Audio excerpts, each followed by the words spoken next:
Beyond bent. Janssen!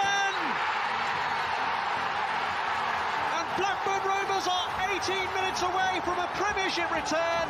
As far as Stewart, just outside the penalty area, clips it central for David Dunn. David Dunn equalises. It just had to be.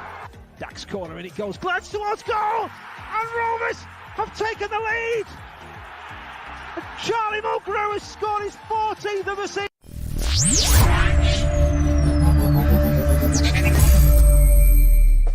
Hi, I'm Morten Gans Pedersen, and you're watching Rovers Chat. Hello, guys, and welcome back to the Thursday Night Live. I hope we're all doing well on this Thursday, obviously. The weather is getting colder, and England have finally finished playing football. We can finally get back to the football that we all know and love, which is the Championship. And today, we're going to be talking about the Championship, of the Blackburn team in the last 10 seasons, mainly in the Championship. Now, guys, before you do anything, hold the phone, pause the video, get to the FCAs, get on the website right now. Look at Dan holding that beautiful silver award, but it's only silver. We want gold. We're pushing for gold. Now it only takes 20 seconds. I am pretty dumb. I know how to do it, so I know that you guys too. Now, so we got three of us today. Last week we had two, and Dan decided he wants to be part of the action. So. Dan, I bet you're not used to being on that side of the video. How is it taking a seat back and relaxing today? It's actually good for once, I'm glad to be back on after having last week off. If anyone's noticing why I'm looking so high above the camera, dodgy new laptop, dodgy camera, it'll all be sorted for the next one. But I'm just glad to be back discussing Rovers. Glad that England, I'll say rubbish, is out the way and ready to discuss Rovers. I mean, yeah, it was pretty pathetic, weren't it? It's pretty boring, and I'm not complaining of the new camera that you've got. It's looking good, mate. Don't worry about it. Now, underneath us, we've got in the CDM role, just sitting there. We've got Scott. How are you doing? I'm good, Dom. How are you? I'm great. Yeah, I'm great. I rushed around just before about half an hour, and I was in a bit of a sweat. Yeah, I'm doing great. Yeah, but let's kick on with it. I think we should kick on with the best XI of the last 10 seasons. Now, not like writing these lists. How do you find it, boys? Because I found it much harder than the initial, the worst XI, because some of them wrote, they said it for themselves, didn't they? Like you said, like Wes Brown, Danny Murphy. They were so simple to make, but the list that we're going to have for you guys, we all had different opinions and we all had different XIs. So what did you do, Dan? What did you think about this? Yeah, we're much harder way. We said off air that you go through your worst one, and like you mentioned, Chris Brown, you can pick out Danny Murphy too. I know there's a few players in here that will definitely get him, but some of the quality we've had, I think you forget it, don't you? After let's say 6 or 7 years of really bad football, you forget there was still actual talent in them sides. So looking forward to picking them. I'm hoping, like you say, everyone's got different opinions. I'm hoping the comments can get involved as well. Scott, how many times did you change the XI over the last few days? Because obviously we put the poll out for you guys, and we will do it every weekend. Not every weekend, every week around Tuesday, Wednesday, just to on the Rovers Chat Twitter. I'm not sure. I forgot even what the other choices were. I just knew as soon as that best XI was coming out that we were ready and prepared for this one. But Scott, how many I think it was a case of the more people you thought of, there was always someone else that could be in contention. And like you said, it was easy with the worst because there wasn't really an argument. But like obviously everyone's got different opinions on different people and different styles of play, and it all comes into consideration. And it was like Dan just said, there was a lot of talent throughout those 10 years. And when you look at it all back, it's hard to narrow it down to 11, but we'll try our best. I think as well, when we mention players you missed, this comment already sums it up, doesn't it? I don't even think we've got him. No. I just looked 24 appearances since we went down. So, and we've got a glut of players. Like we've said so many players out the last few years, but even Ruben Rashina could easily be on this list. We it's like a proper Oscars awards. This we've had to pick the best of the last 10 years, and I know it's not been the greatest in terms of when we went down, but even in that season there was a couple of bright sparks. So I don't know about you boys. So should we start this proceedings? Yeah, let's go for it. Sorry, sorry, it will be a 4-3-3 as well. That's the same as last week. I will get better at this hosting. I just like to jump into it, but it will be a 4-3-3. Let's go with it. Yeah, let's go. Yeah, so we'll start with the goalkeepers. Do we have any music like like... Not this week, maybe not. If we can get the copyright sorted, I don't want claiming again after last time. It was my beautiful singing, I think. Okay, are we ready? In goal, we've got Thomas Kaminski, 76 appearances from 2020. And to add to that point, he was player of the season in 2021. Next up, we got Paul Robinson, 201 appearances, but 51 after 2012. Third on the list is David Raya, 108 appearances from 2014 to 2019. And last but not least, Jake Keane, 44 appearances from 2012 to 2015. Now, I don't know about you two, but there's three there that are a little bit better than the last one. And I said last but not least, but we had to have a fourth just to bulk it up a little bit. I'm not going to say who it is, but I'll leave you to it. So, Scott, who is your goalkeeper today? I had a bit of trouble with this one because my instant thought was Paul Robinson, because when else can we ever say we've had a England international goalkeeper in our squad? But going off since we came down, and obviously was he the second to lowest appearances there? He had 51 appearances, so yes, he was. Yeah, that's what's ruled it out for me. But I did want to mention that because I was always a fan of Paul Robinson. But for me, it's got to be David for me. I was always a fan, and although his distributing wasn't brill, and sometimes TK isn't either, but after seeing the likes of Christian Walton and Jason Steele and being depressed for many seasons on a row, having a keeper with athleticism and could actually move, and it was just a breath of fresh air, I think. Yeah, like there was that season where he started a couple of games even at the start of the season. I think he was only 17, 18 at the time, and it sort of showed his potential even then. We were trying to kick out Jason Steele out of the team even then. So it's a good shout, yeah, and that's a vote for David Raya. Now, Dan, who do you have any other goalkeepers that you want to put in there? Yeah, so I ruled Robinson out as well straight away when we made the list. My vote actually goes to Kaminski. I'm not doubting that Raya's the better keeper now, but I think in terms of his time at Rovers and in terms of the appearances, I think Kaminski beat Raya for it. Obviously, Raya doing brilliant now, probably Spain's number one choice as well. Yeah. There were no doubts he were there, but for me, he just wasn't. He was a shadow of the keeper he is now, and I just think Kaminski edges it for me. So yeah, a vote for Kaminski on my side. I know a few people might disagree, but I do just want to say,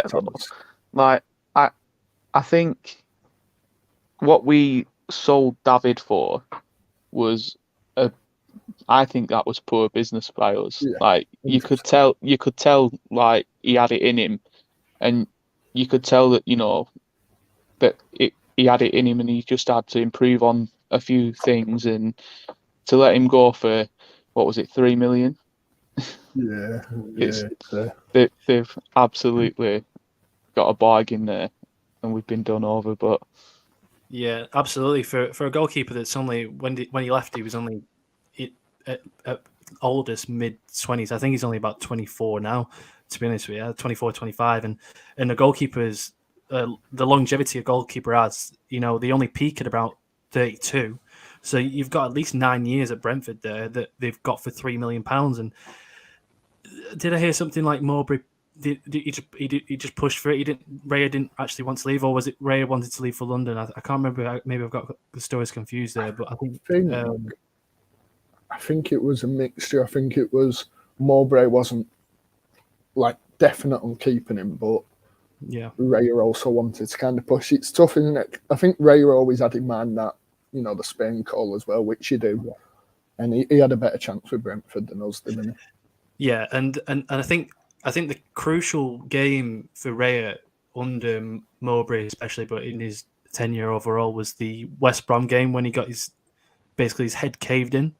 I think we didn't actually see a proper Raya after that, and I think that we only saw the Raya that we wanted to now, and maybe that's a confidence reason, because obviously his nose got bashed in, didn't it, by Jay Rodriguez, and that could knock your confidence for a few years. And it might not be in terms of on the pitch, but subconsciously you're not wanting to go into head first after that.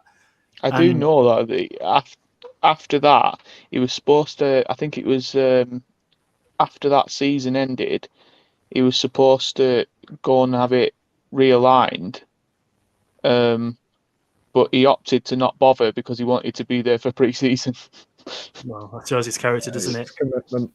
But I'm going to choose TK personally, because I think from the first, I can't remember more than 3 mistakes that he's made for us in 2 years, and his calm presence at the back. Like I say as well, he was player of the season in 2021. For me, this was one of the more easier choices. So personally, Scott, I'm sorry, you've been outvoted. I'm not upset about losing to TK. I do love TK. It's going to be Thomas Kaminski. Jake Keane didn't even get mentioned then, by the way. Poor Jake, friend of the channel as well. Friend of the channel. Never a bad goalkeeper, but there's levels, isn't there? Yeah, that's it. It's we're not, when we don't pick players, we're not saying they're not good enough, because look at the midfielders we're going to miss out. It's going to be ridiculous, some of the ones that miss. But I feel like the chat is saying, we've got Robinson there as well. Aaron Boyce says probably not Jake Keane, but he's also got with TK. We've got his prime, whereas Raya was still a little rough around the edges. Exactly what we just said. Yeah, his potential is, he's up there with the best goalkeepers in the world, probably. Maybe in a few years, not probably top 5, top 10, but, could get in any team feasibly, couldn't he? Now, I forgot which order it goes in. Is it right back or left back? Whichever you want, Dom. Go on, go for it. We'll go with left backs. We've got Marcus Olsen. Is that right, Marcus Olsen? Yeah, Marcus. Yeah, Marcus Olsen. 114 appearances, but 102 after 2012. But he also got Player of the Season in 14-15. Next one. Harry Pickering, who has had 42 appearances from 2021 to present. Looking very happy there. Derek Williams, 152 appearances from 2016 to 2021, and also Player of the Season in 2016-17. Tommy Spare, 84 appearances from 2013 to 2016. And Martin Olsen, he was from 2007 to 2013, playing 142 appearances, but after 2012-13, it was 33 appearances alone. Now, this one was a tough one for me, because I think I've swapped it over 3 times in the last couple of hours, to be honest with you. So Dan, who is, first of all, who do you not think is going to make it, and then who do you think is in your XI? I think Harry Pickering doesn't make it. I'm one of his bigger fans out of the fan base. I think, he's still got that time to improve, and maybe if we did this 4 or 5 years down the line, he could be up there. Derek Williams, I liked him, but he was never above a 7, were he? He was always a 6 player, 6 out of 10, 7 out of 10, and that's no disrespect, because at the end of the day, if you do that, you can have a good career, but just never really at the levels. And Tommy Spare, I look at him and I liked him, but again, was he just an an average Championship left back. I've gone for Marcus Olsen because Martin, we didn't see enough of him. You know, if this was solely based off his Prem as well, Martin Olsen's up there with, you know, the best I've seen at Rovers. But since 2012, Marcus Olsen wins it for me. That 14-15 season, I thought he were really good and covering left mid, left back as well. He wins my vote for me. I think the other ones we've actually had an all right choice of left backs out of that group, but we've not had any standout ones as such. But I think Marcus wins it for my vote anyway. Exactly. I think consistency is the key in left back. We almost for some reason I nearly thought Cunningham because of his 10 games alone, and just because of how consistent again. And like we've not had that many left backs, but if you're consistent there, you're going to get in this system, aren't you? And you're going to get in this XI. So Scott, who would you pick in that left back role? I mean, Dan summed it up really. My choice is also Marcus. I think, like Dan said, if we were going off full time at Rovers, then I definitely, hands down, think it would be Martin. But I always have to say, I know I said it to you before. I've never ever seen anyone throw a ball as far as Tommy Spur, and even now he says he don't even know how he does it. He just lobs it. So proper Brexit, isn't it? I'd love to know how he does it, but I don't think he does. But yeah, Marcus was that reliable left back, which he could go forward. He had the pace to get back, and he was good as well. Yeah. So yeah. Yeah, and I think he even kicked on when he went to Derby. I remember Marcus when the season before his contract was up at Rovers in the 2013-14 season at the end, and he just signed a contract for an extension, and then he got Player of the Season. It was just a complete turnaround in fortunes in a season, and then they obviously went to Derby for, I think it was for free at the end, to be honest with you, which is a bit of a shame. It seemed to be a bit of a curse around that time where a player gets Player of the Season then leaves on a free or low sort of transfer. But I mean, it's a foregone conclusion now. You've both picked Marcus. I had Derek Williams personally because it's perfect. He was better as a centre back, but just for F off Derek alone, I think that is one of the best highlights in the last few seasons. Keeping it PG as well there, Dom. Yeah. Well, think of that revenue, mate. I swear if you want me to. If you want to go for it. Well, congratulations, Marcus Olsen. He still plays football. I mean, I think it says it all about Martin, doesn't it? When he's that good that we have to go out and get another one. Yeah, yeah. Well, they both went on trial in 2007 under. When in 2007, that would have been Mike Hughes. Yeah, it would. Yeah. Yeah, Hughes, but I think it was under Keane that Marcus signed. 4 years later. Yeah, it would be, wouldn't it? Yeah. Now, Less said about that, the better. Well, he's in our team, so maybe he's got bring him back. Yeah.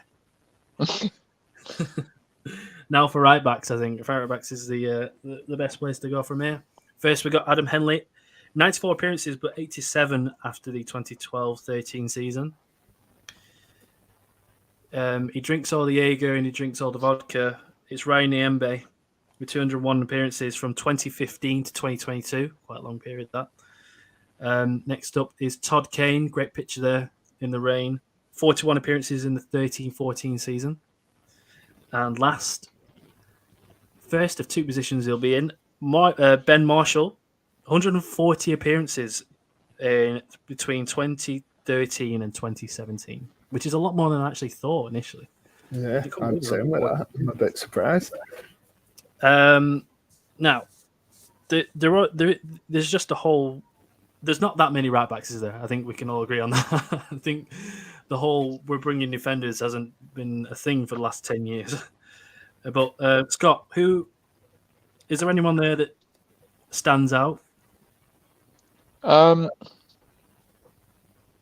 This one, I was torn between a couple with this for different reasons. Part of me wanted to say Ryan Nyambe based on like when he first started with us, he got that injury, and when he got that injury and he came back after having that injury, you could tell that he'd spent time at gym because he came back hench, and like you could tell that transformation from being an under-21s player to a first team player, because he come back and he was like a brick.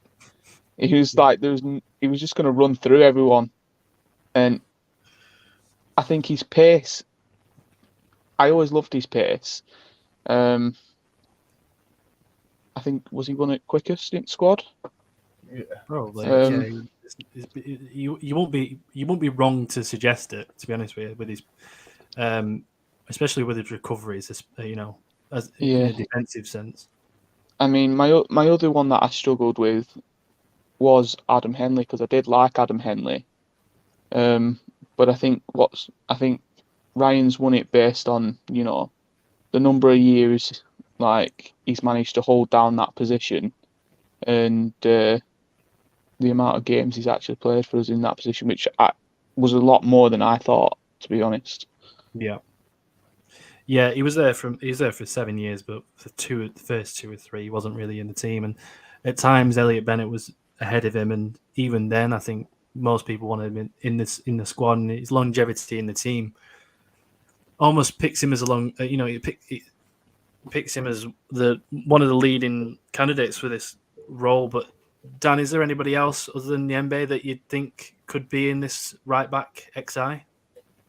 Well, it's the one I wanted in. It was Ben Marshall. I think I know he didn't play there all the time, but for me, it was them few months he spent at right back. I think he was the best player in the league. I think to get him in, and then you can also kind of throw him in terms of having him in a more attacking role as a right back.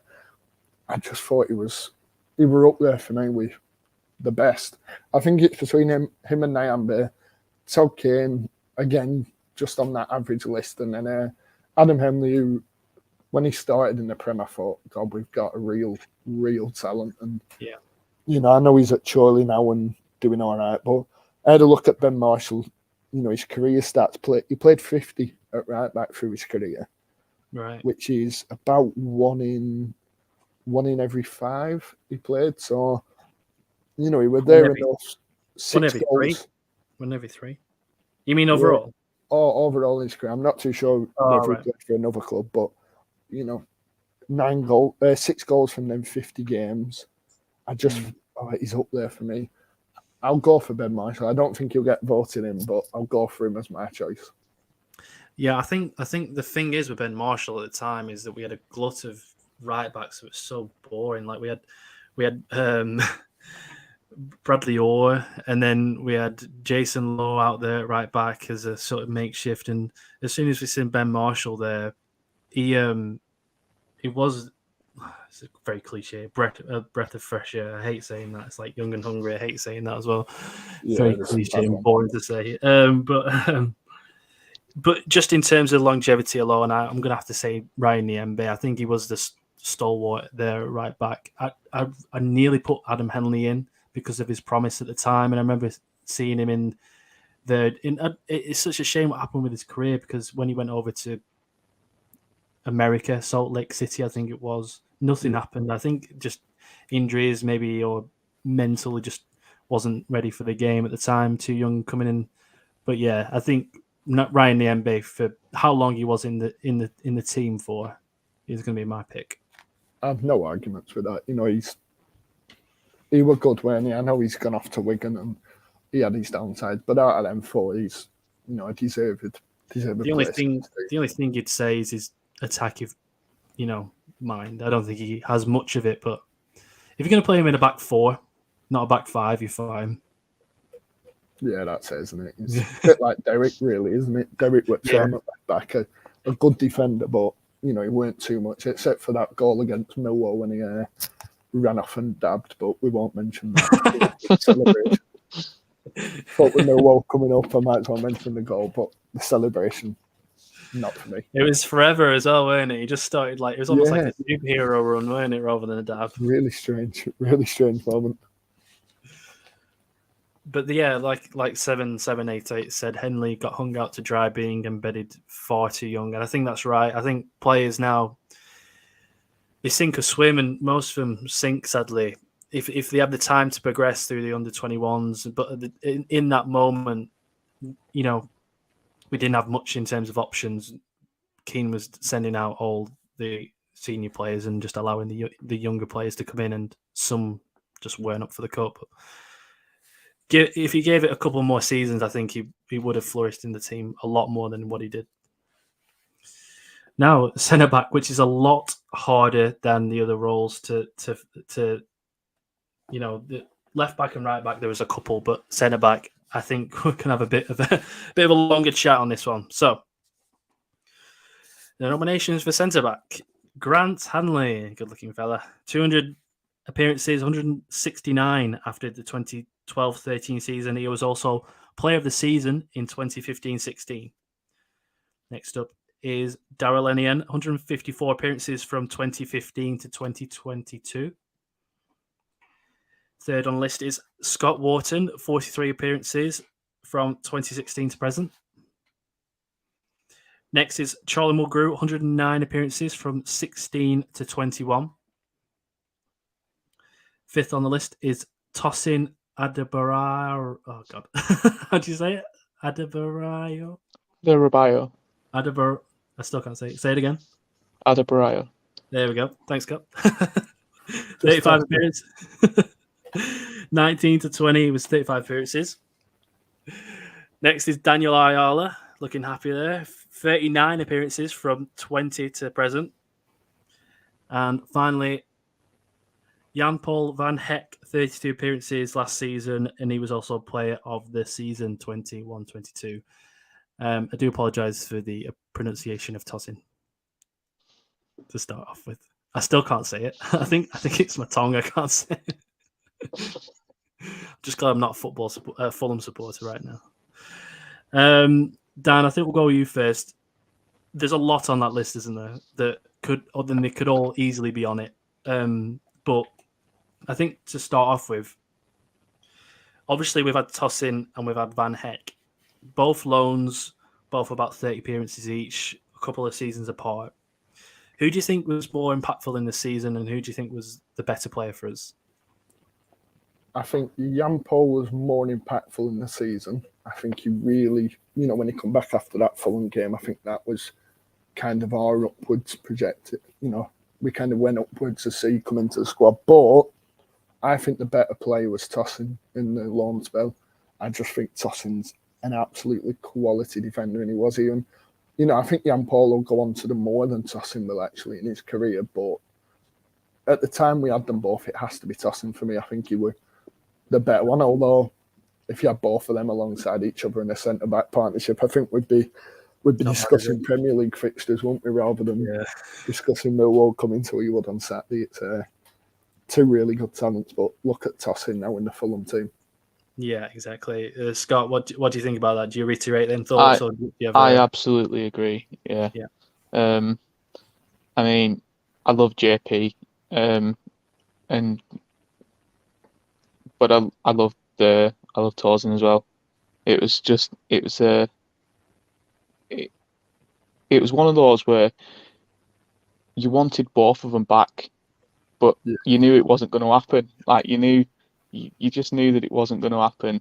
And when City allowed Tosin to leave, you just hoped that he'd come back to Rovers, but it wasn't to be. He went to Fulham, and very cheap as well. Very cheap. I remember it was only 2 million or something really small like that.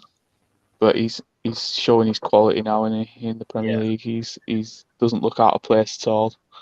I think he scored the other week, didn't he? Yeah. Him and Harrison Reed both scored on the same game.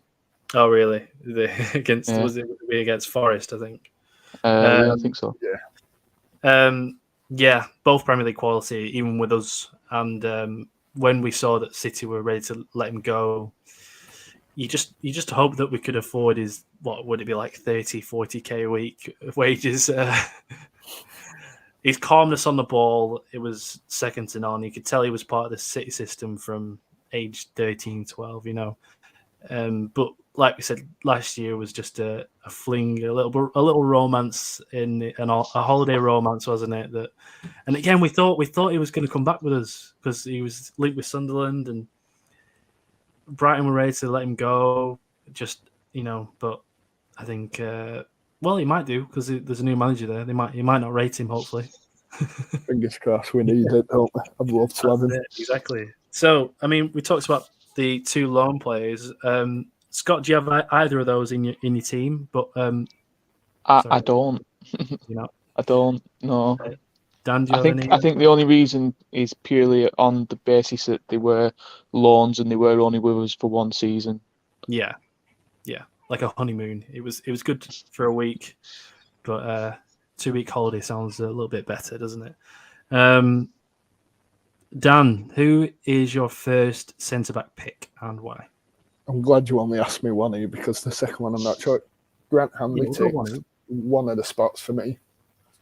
I think he was just a real defender. The one. He's what you want in a defender when he won't shy out of a challenge. He put his foot in everywhere, his head in everywhere.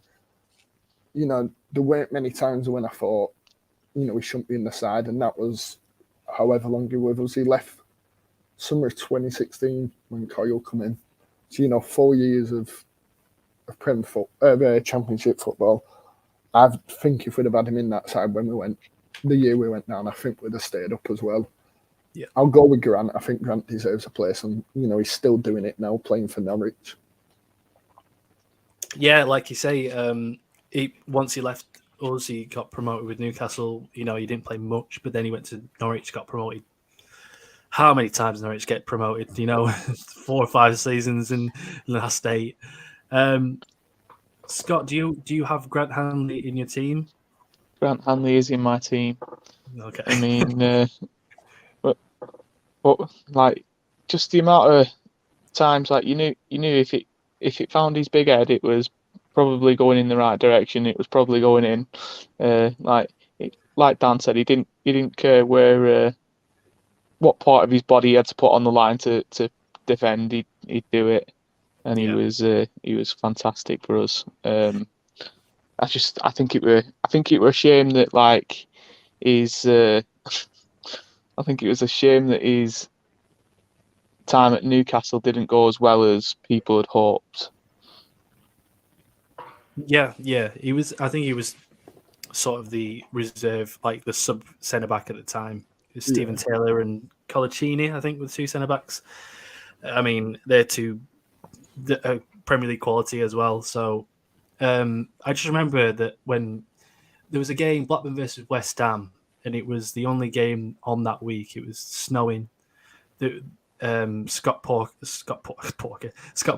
and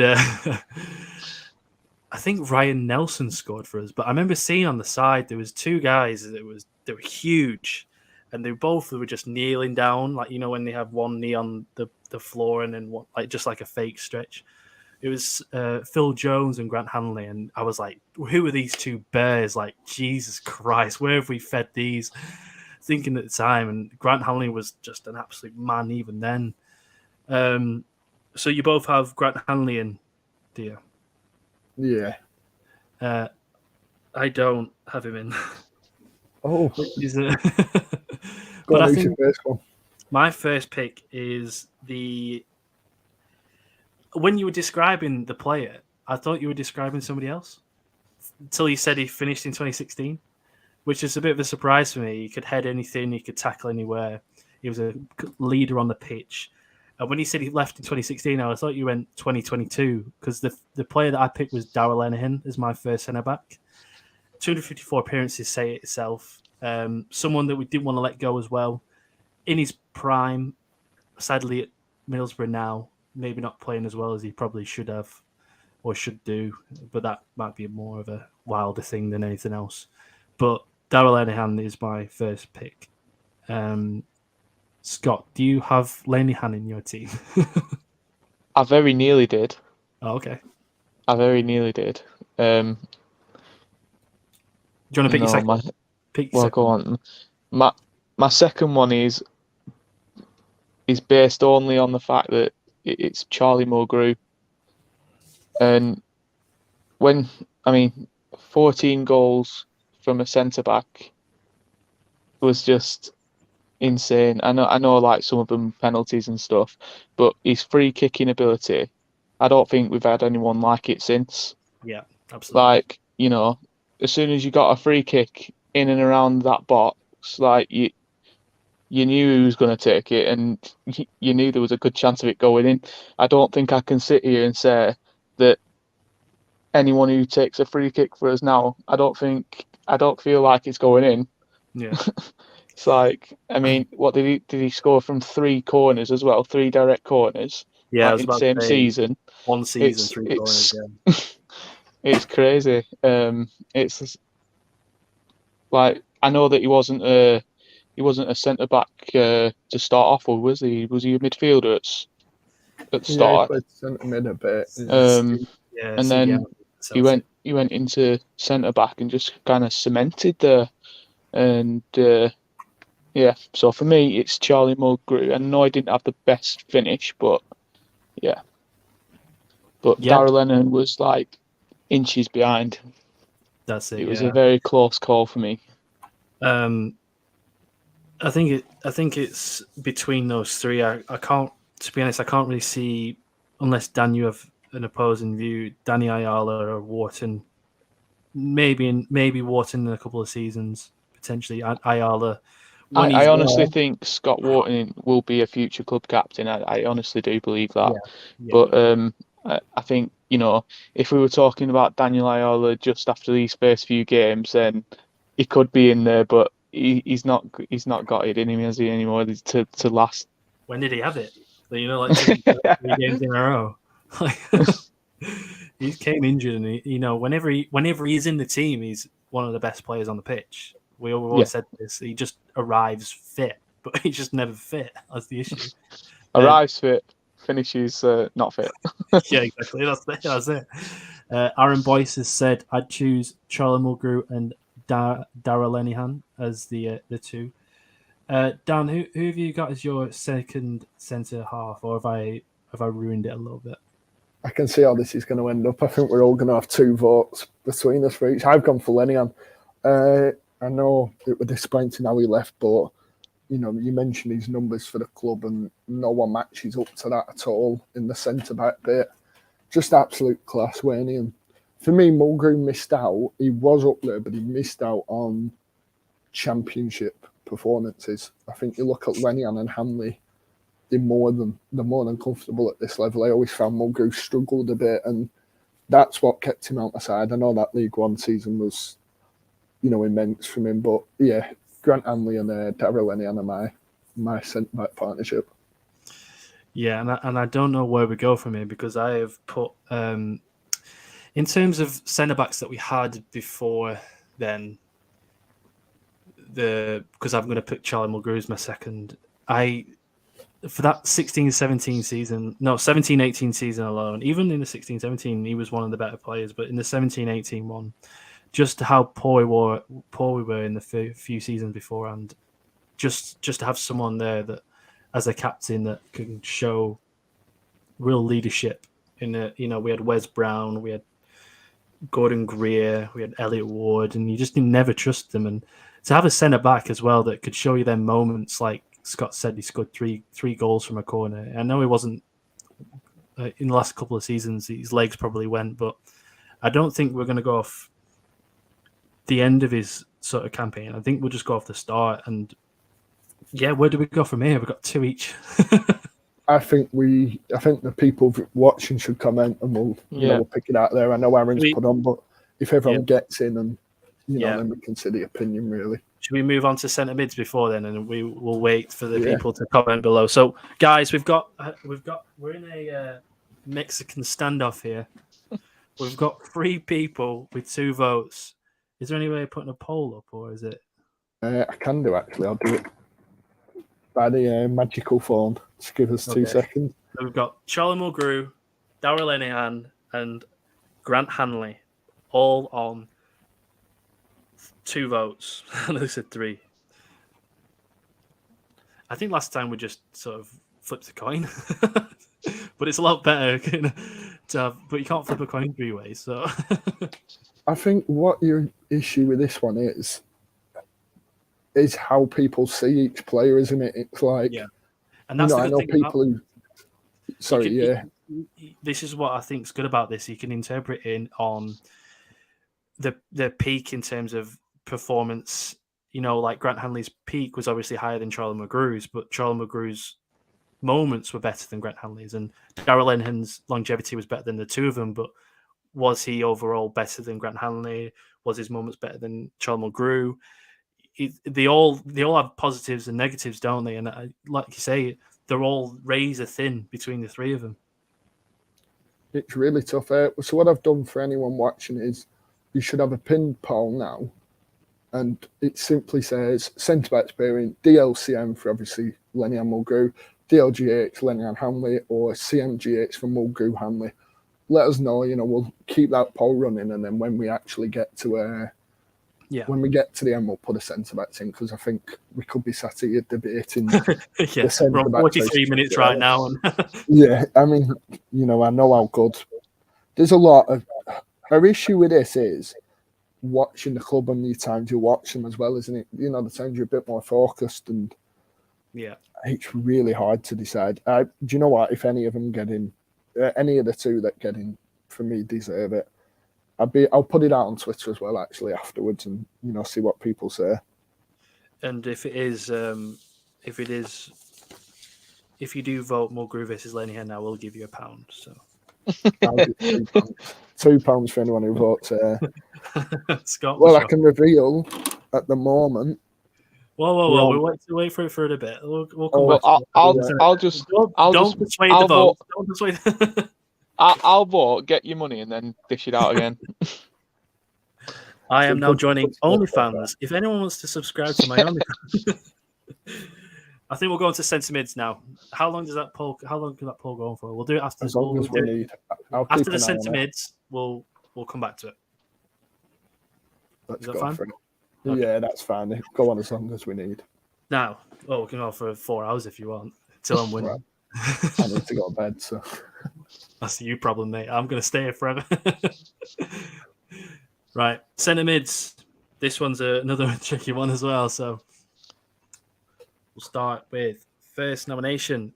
Tom Kearney, 85 appearances from 13 to 15. He also got Player of the Season in 2013-14. Number 2, Corey Evans, 197 appearances from 2013 to 2020. David Dunn, 378 appearances, but 54 after 2012-13. Next is Lewis Travis, 161 appearances from 2017 till now, present. Number 5 is John Buckley, 100 appearances from 2018 till present. Well done him. 6 is Joe Rothwell, 161 appearances from 2018 till present. 2022, sorry. Number 7, the King of Ewood, Richie Smallwood, 87 appearances from 2017 to 2020. Number 8 is Harrison Reed, 36 appearances in the 18-19 season. And last but not least, Bradley Dack, 147 appearances, 52 goals from 2017 till present. He was also Player of the Season 17-18.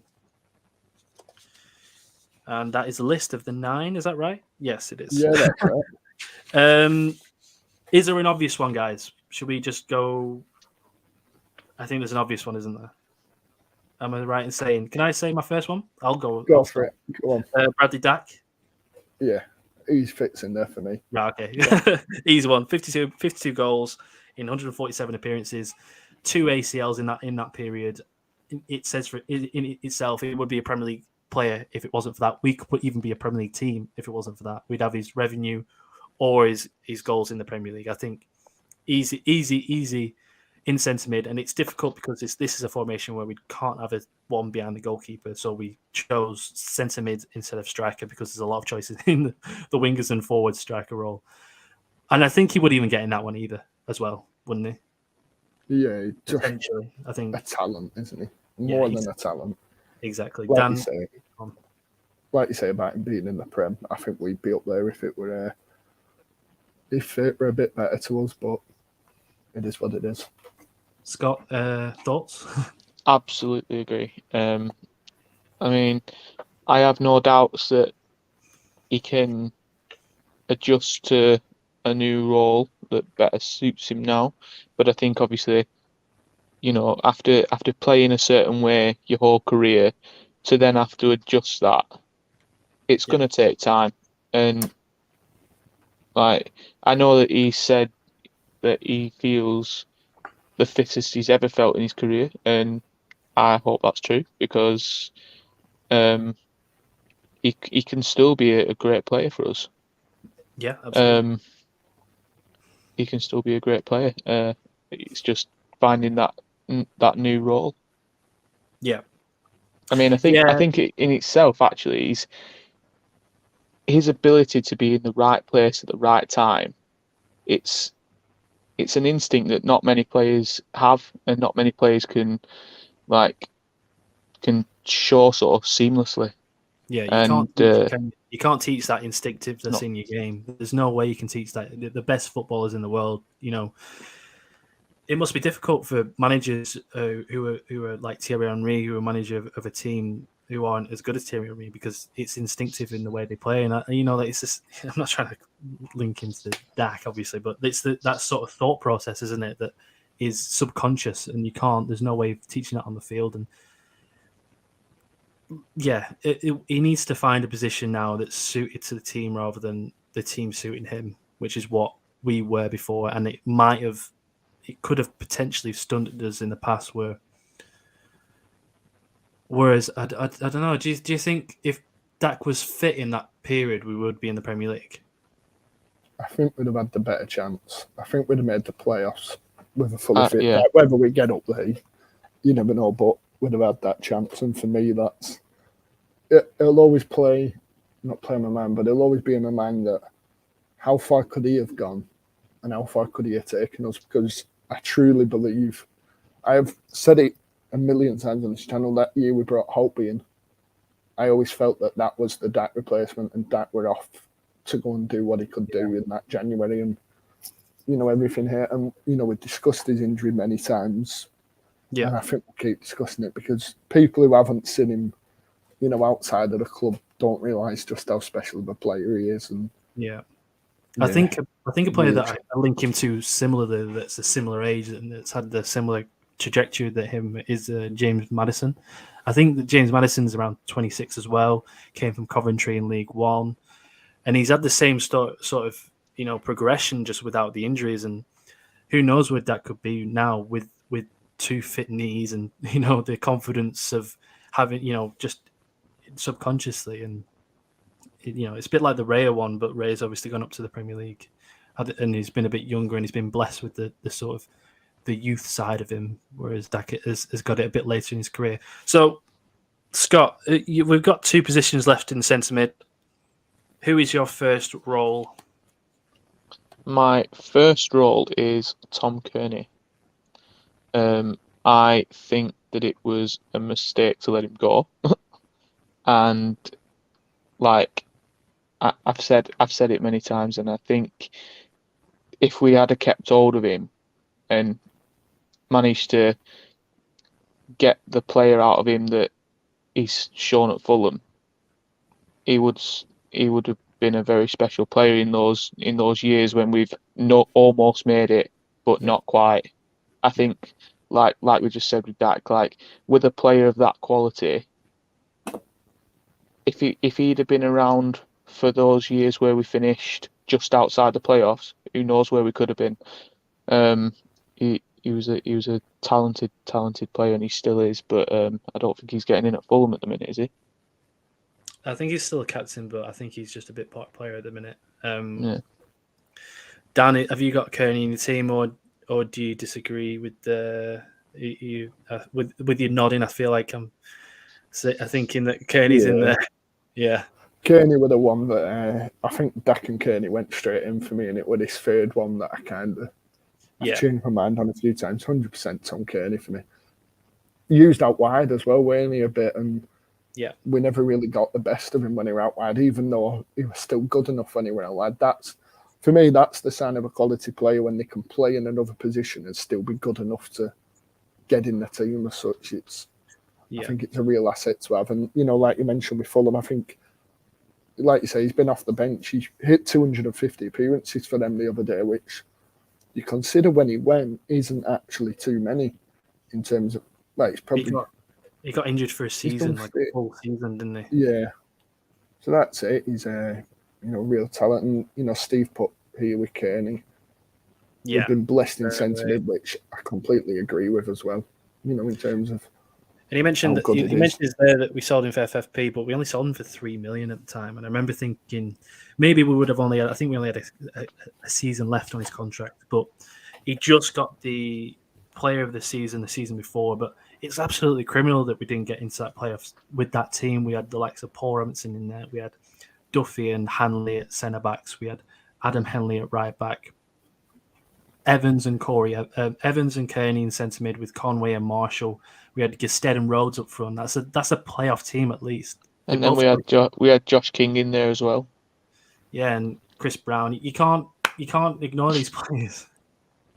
But no, we should have definitely made it in the playoffs that season. And I look back at I've said this many times. I've said how we didn't win anything that season baffles me. Yeah, we even had depth on the bench, didn't we? There's a few players that we've not mentioned. And but yeah, I put Tom Kearney in as well. Him and Dak were the two obvious ones. I think this last pick is going to be the one that is up for debate. We've got left Evans, Dunn, Travis, Buckley, Rothwell, Reed. Dan, is there anyone there that we just strike out straight away? Because they're obviously all good, but is there any ones that you want to take out? I think Corey Evans goes. Yeah, Corey Evans. I liked him a bit more than some other people did, but I don't think he matches up. Joe Rothwell, I've said it before he left as well, that I think he only had 1 year of worthy being in this team. For me, my pick... Do you want my pick now? Yeah. It's Harrison Reed, my pick. I know he only had his loan season, but I think he was just such a talent. Again, another player that we used on the right, the three behind the striker. We even used at wing back a few games and centre mid, and for me, he run real. And the picture we've got of him here at West Brom. I mean, that goal says it, doesn't it? Yeah, I just love him. Reed goes in this side for me, and for a lone player to get in, I think he's the only lone player I'll put in this side. So he went under the radar, didn't he? Like I almost forgot about him as well. And people mentioned him afterwards. I know there was a comment on Twitter about him. I forgot who said it. I do apologise. But like Dave Kennard says in the chat, Reedy for me straight away. And he was very underrated, and he definitely went under the radar that season. 36 appearances.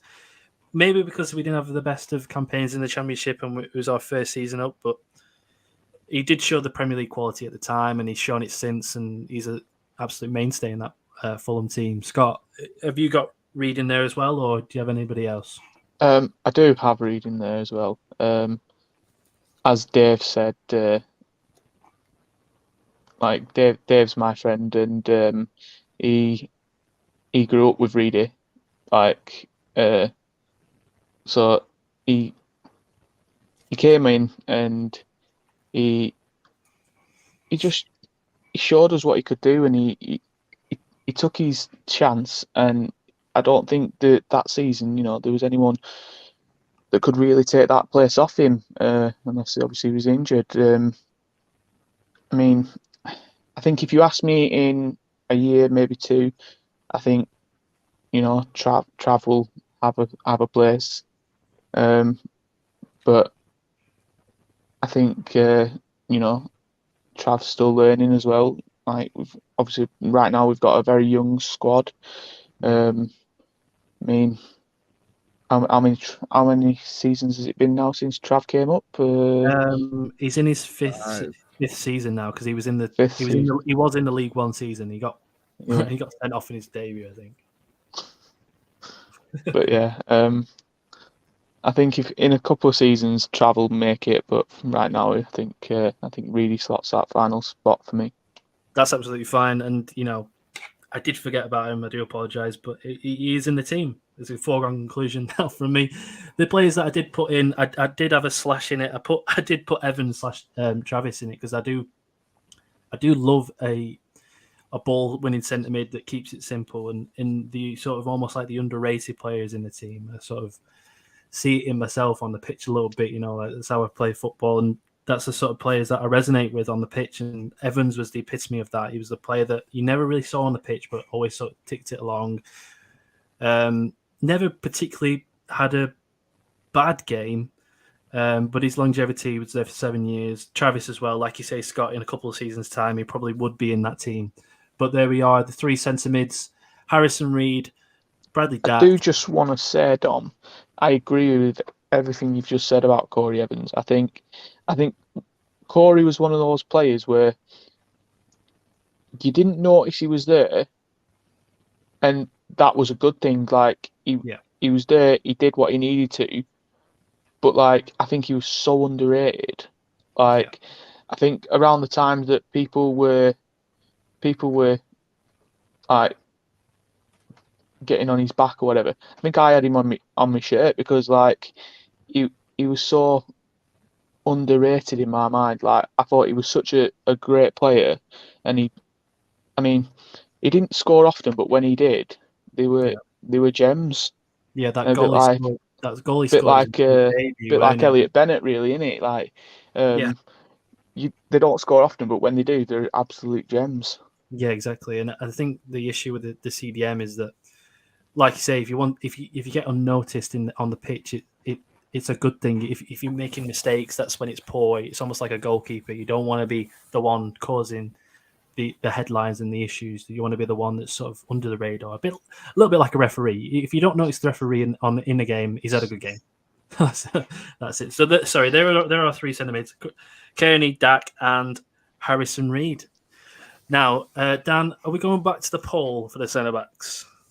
Yes, so you should see on the screen in any second now.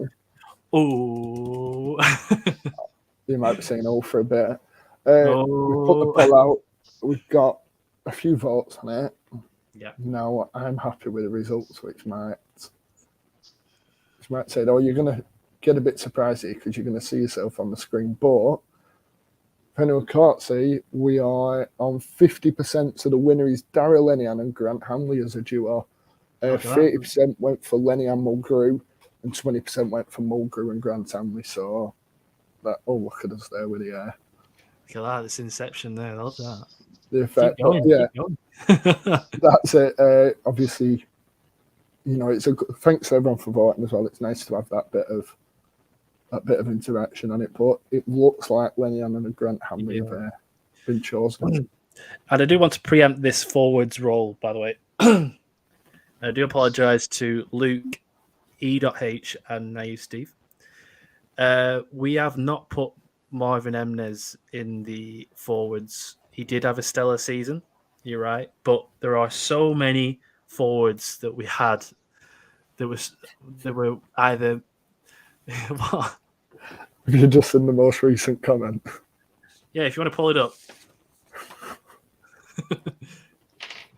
Right, so Liz Trust, she was a good right back, to be fair, but oh god, it's a sweaty ball bag. Something I just didn't expect to see in the comments there, but no, I mean, comments about Liz Trust if you want so far. Yeah, but Marvin Emnes, by the way. I do apologise. We did. He wasn't in our. How many have we got here? 11 forwards that could be in that 3. Should we start the forwards now? Let's go for it. Let's go for it. Making his second appearance on the list, Ben Marshall with 140 appearances from 2013 to 2017. Next up, we got Craig Conway, 200 appearances from 2013 to 2019. Third is Elliot Bennett. A nice picture there. 182 appearances from 2015 to 2020. Number 4, Ben Brereton Diaz, who has played 59 appearances, but as Ben Brereton, he was, I'm trying to preface this. As Diaz, he played 59 appearances, but 137 appearances overall from 2018 till now. Tyrese Dolan, 82 appearances from 2020 till present. Where are we? Harvey Elliott, 42 appearances, 7 goals, by the way, in 2021. Number 7, Jordan Rhodes, 169 appearances, 85 goals, and he was player of the season in 2012-13. Number 8 is Danny Graham, 191 goals, 191 appearances, 57 goals from 15 to 20, and he was player of the season 18-19. Adam Armstrong, 160 appearances, 64 goals between 2017 and 2021, player of the season from 2019-20. 10th on list is Sam Gallagher, 168 appearances, 35 goals between 16-17 and 19 until present. And last on the list is, but by no means least, is Rudy Gestede, 73 appearances, 35 goals from 13 till 15. I need water. That was a lot of list. I've just noticed we've had 5 of them on the channel, which just is absolute mad. 5 of them forwards. Really? Never thought of it like that before, and it's... I'm surprised we didn't have any on the last list that we had last week for forwards. Yeah, I know it were. There's been that many, aren't there? It's ridiculous, Last week we forgot one. Exactly, and even on the comments, like I say, Marvin Emnes was there, and he could have easily been this 12, and whether or not he's in the top 3, I don't think he would have been. But, he did have his season, he did have his I think it was a couple of seasons he was at Rovers, weren't it? And especially that goal against Wigan. Now, there is a lot to choose from here. How have you gone about this, guys? Have you gone for 2 wingers and a striker, or have you gone for 3 strikers? How have you gone with it, Scott? I've gone for 2 wingers and a striker. Yep, done. Sorry. See, I picked 3 in my head, and now there's one creeping in. Either way, it'll be 2 forwards and a winger that I've picked in the squad, but one of the forwards has played out wide a bit. I'm stuck now. I had it set in my mind. I did my team before, and I had it set in my mind, and now I come to think of it, I think one might just creep in. Yeah, I'm the same. I've gone for 2 strikers, and then I think more of an attacking wing striker. I don't know. I think my gut went with 3 strikers, so I'm going to go with 3 strikers, and I'm not going to go with formations or systems. I'm just going to go with the best up front. That's what we've gone for all the time, isn't it, really? I think I can see another centre-back thing happening here, because I can guess one of Scott's is one of mine, and it could be one that we need to comment, so if everyone in the comments can get in, exactly what they want. Exactly. Free, and then we can make a decision if need be. So, Scott, was there anyone there that you think probably shouldn't be in this list? Well, I mean, I've said it before on the channel. I think, for me, Sam Gallagher's positional awareness lets him down. I think it's his biggest letdown. And I think if you were to put him in the defenders list, he might even get in it. But he makes a cracking defender. But I think, I don't know. It's just not for. I think he's needs to work on his position, and he needs to work on getting into those areas where he can get the ball and put it in the net. Yeah, well, that's a good. As a striker, yeah, you're probably right with that. You should be part of the coaching team, I think. Sam, that thing over there? Bigger than the big thing. The rectangle like cuboid thing. Dan, have you got anyone that you think maybe isn't up to the scratch on this list, or do you think they all deserve to be in there? There's 3 I'd take out. I think Elliot Bennett. Yep. I liked him, but he just doesn't match up to these. Tyrese Dolan, I don't think he matches up. He's got another 10 years ahead of him if he wants it. So we'll worry about that down the line. I think definitely Sam Gallagher out. The one I actually take out of that list, and people might not like it unless I'm missing someone, is Diaz, who I actually didn't even consider for the front 3 at all out of that list. If I just go through, there's 1, 2, 3, 4, 5. There's 6 I had ahead of him in that list. So Diaz as well. 6 out of it for me. Wow, so what you're left with is 4 or 5, I think. I think personally, I think he was there for a long time. I don't think Bennett was as good as the rest. He was good in terms of versatility, but in terms of quality on the ball, I don't think he was up to the scratch of the rest. Diaz, I think we're maybe conned by recency biased. Potentially, maybe. Marshall was right back, so can't. Yeah, him as well. Yeah, to be fair. Oh God, you both put Gallagher. I love him. I don't know why. There's something about him. I don't mind him. He just doesn't make. Is he frustrating? I think that's his biggest. Yeah, I will. Like with Diaz, I listed 6 ahead of him, and I put Diaz ahead of Gallagher. So naturally, that's 7 ahead of him in my head. I know. He's one of them for me. He'll leave the club. I could see him leaving the club and going on and doing well somewhere, and we'll be frustrated that we never really saw that here. He's one of them that just, exactly. You know what it's going to turn out to be like, and it's going to be frustrating. But we're used to it, aren't we? Scott, who have you got as your first striker? Because I think is there an obvious one, or are we being naive? Well, mine striker is Jordan Rhodes. I think when you look at the stats, like you said before about when you were listing them appearances in games, like you can.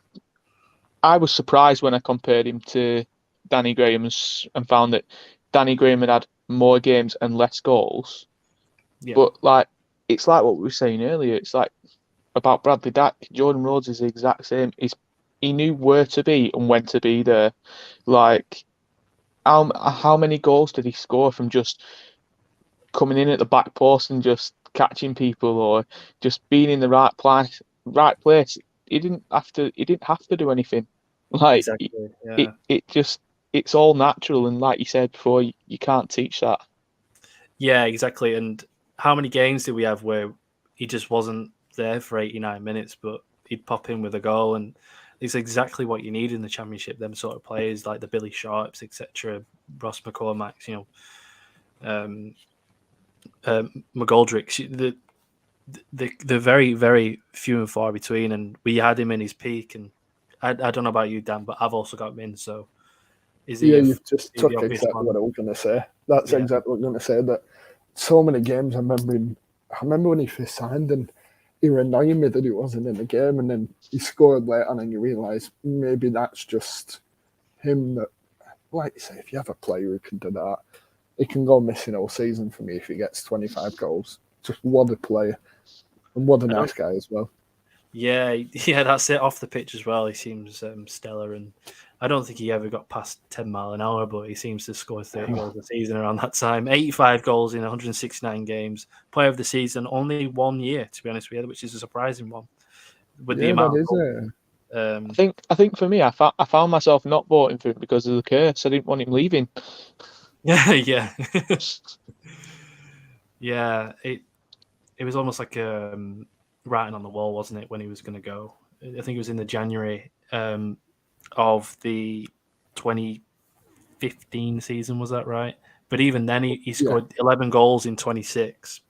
Finished top scorer. Top scorer by a mile. By an absolute mile for us. And it was the sort of start of the end for us with that sort of team, and the story arc was in its final chapter. And what happened after that, we'll leave to the past. So, Dan, who is your second pick, or our first pick of the two, essentially, because Jordan Rhodes was the obvious one? I've gone for Craig Conway. I just think the quality he had every time he got the ball, I think he's one of the best crosses I've ever seen play for the club.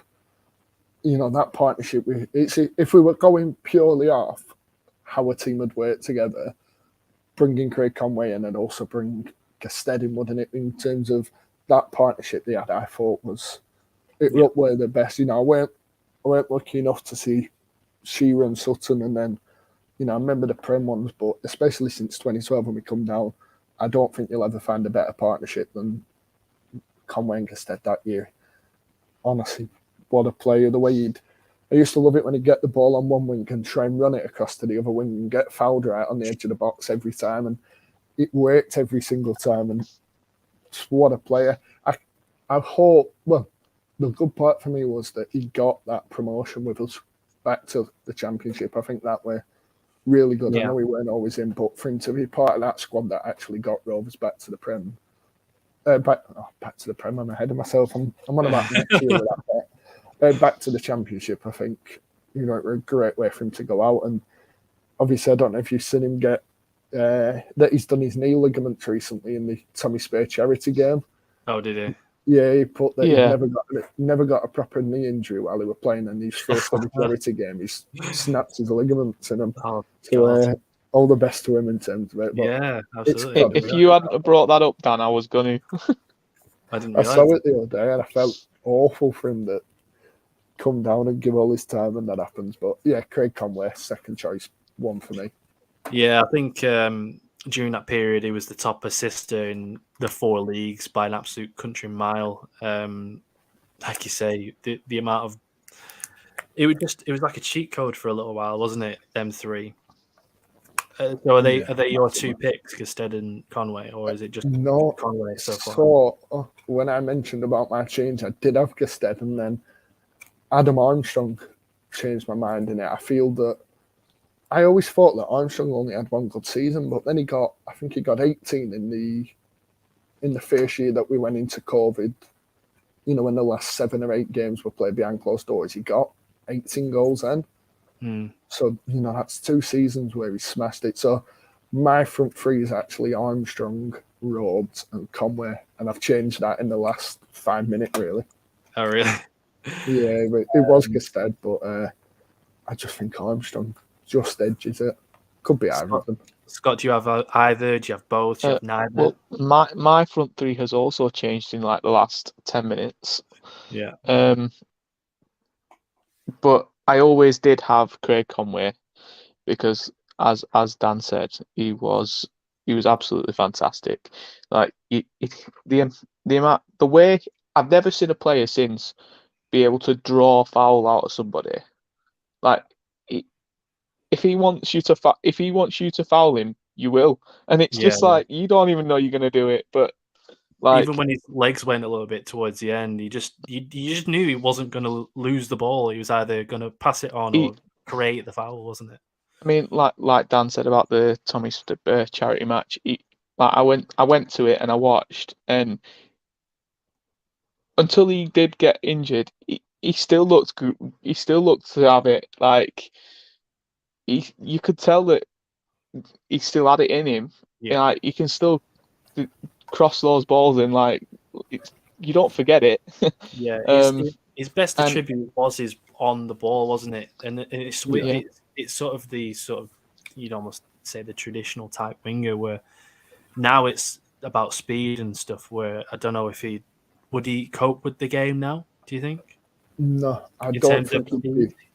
No, I really think that year, and you know, even the League One season, he showed it, didn't he? I always remember that Bradford goal, the relief when he scored that Bradford one for him. You could just see kind of everything had built up to that moment for him. And no, I don't think he copes now. I'm not saying he won't do well, but I don't think he'd have the same impact as he does now.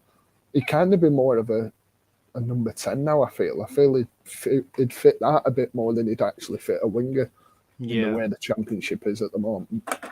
quality on the ball Yeah. as well. He, Scott, who's your He second? did say actually, Go on. Craig Conway. He did say like he was supposed to play in the Tony Parks charity match as well, and then obviously he's already got injured in his first charity match. He can't play his second, and but he still did go. He still did go down and support the team that were playing. So I think that's to be said about his character as well. Like to have done his knee in like a couple of weeks before, and then he's there on crutches there.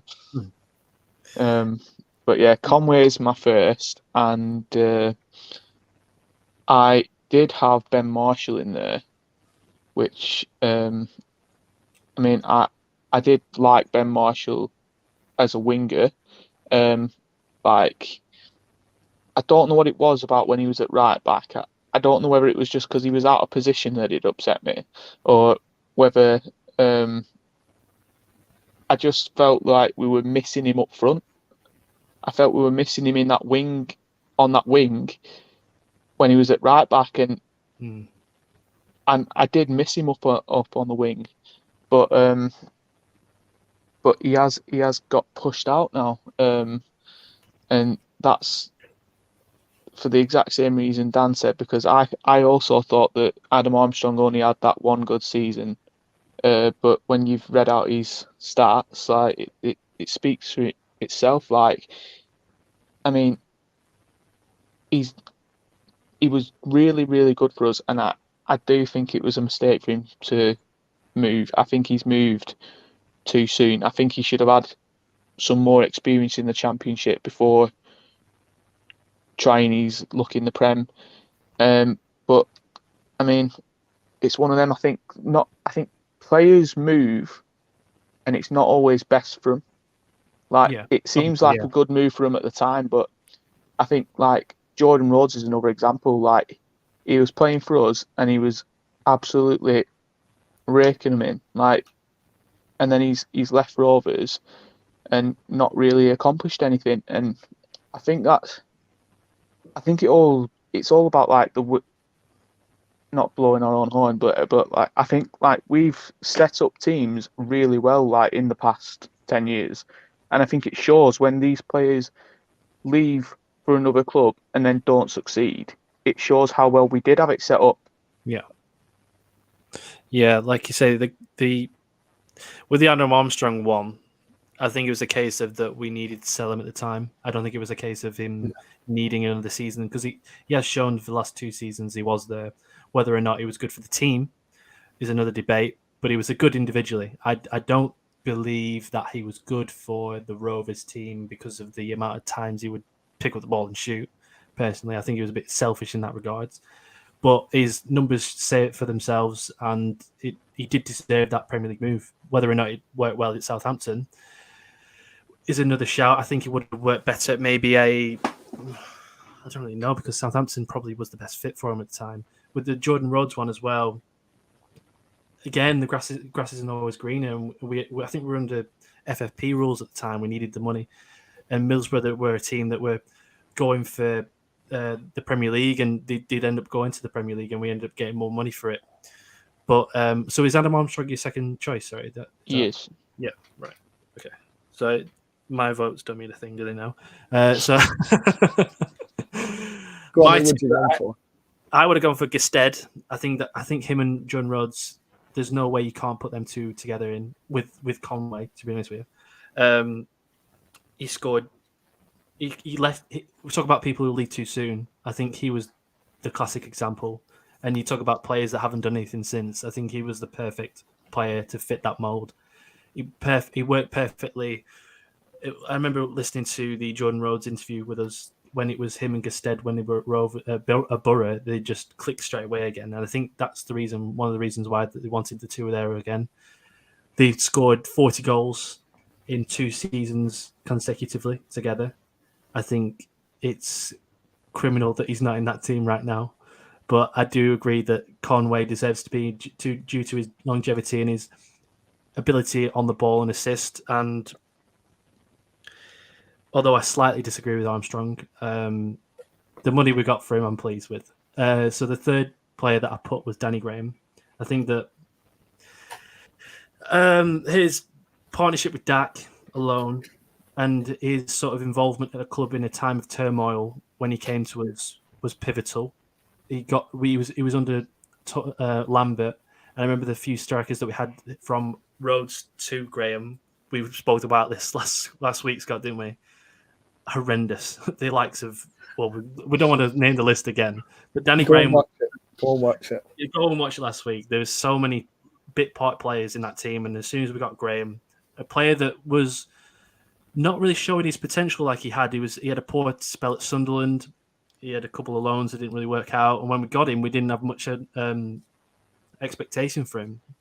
But he showed, not in terms of just off the field, but on the field as well, in terms of bringing in play, his finishing ability, like you say, the instinctiveness of his finishing, the way he brings in players as well, especially DACK, in that the 17-18 season in League One, when he didn't have the best of starts, he still could have made it into the League One player team of the season. I think in a time when there wasn't much going for us, he was perfect for us, and that's why I put him in. But it doesn't matter. No. I mean, I think those forwards were. I don't think I think it's hard. It's been hard for the entire team, but like you want to put so many people in for so many different reasons, and exactly, yeah. It's hard when you can only pick 3. Yeah. Like, I don't think we're in a position where any of the opinions that we've got are wrong as well. yeah. This is a good question. Is like, where do you think this team finishes? If everyone's in where they were at the time, where do you think they are? Promotion. Do you think? Yeah. I think I know we didn't go for a balance, but I think you've even got the balance there, haven't you?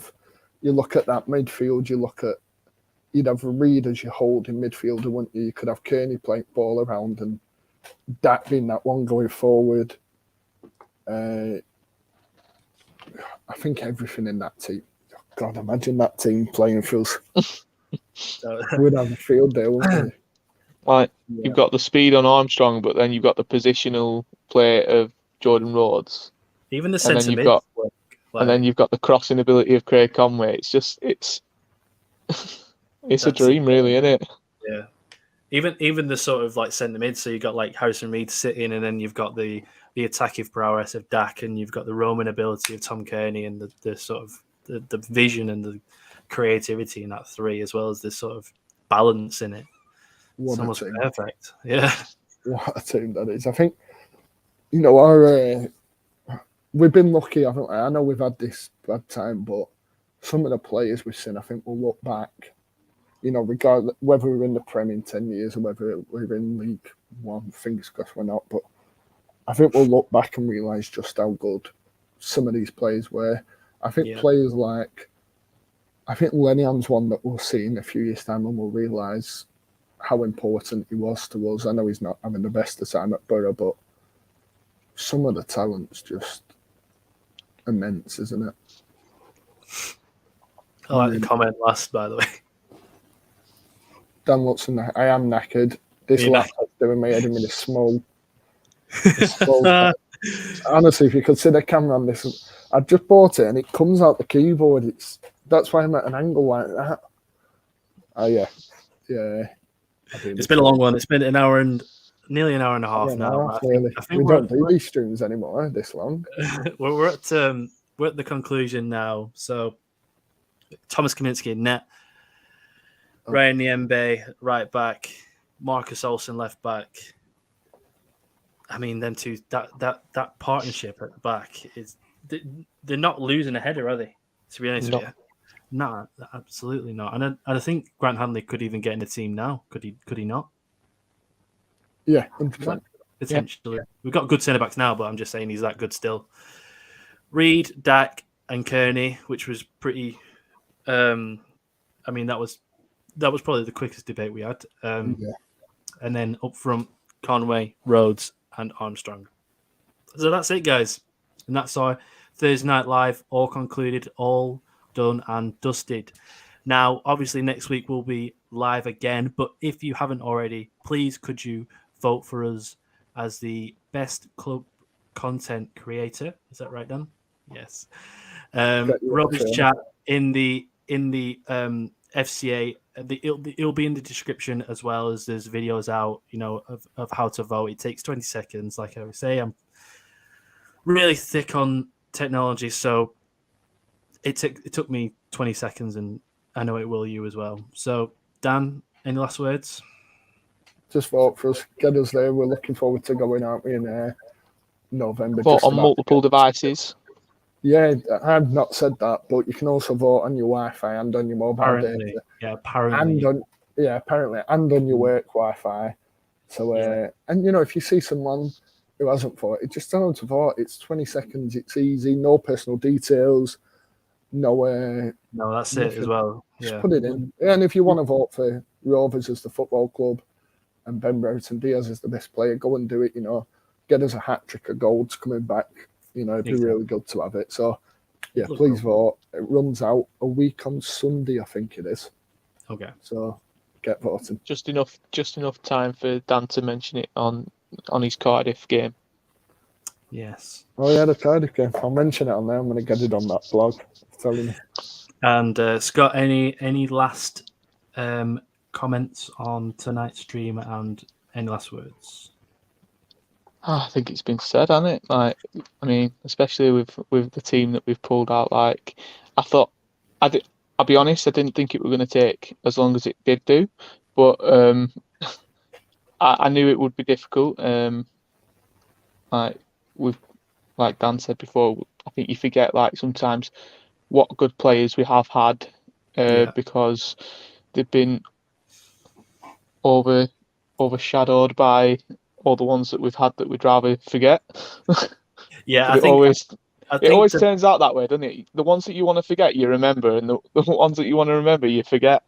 And I think it's been a little bit longer tonight because we want to talk about them. It's easy to talk about them when they're playing. It's like when Rovers are playing well and they're winning.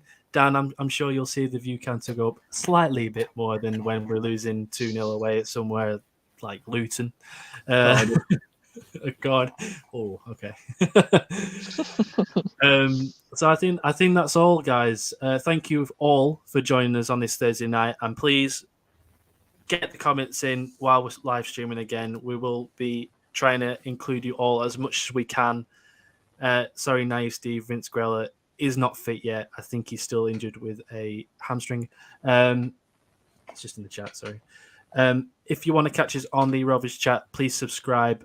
Please please comment below what you want in the future. I did see a comment a couple of weeks ago from, I've got it on here, from Kindrin that said another one would be comparing the best XI this year versus last year between Mowbray and JDT, who has the best man-for-man better squad. I thought that was a quality idea. So if anyone has any ideas like that, like Kindrin, please comment below. We do see them and we will write them up because we do have a lot in store. So thanks, guys, everyone for joining us, and we will see you all soon. Cheers.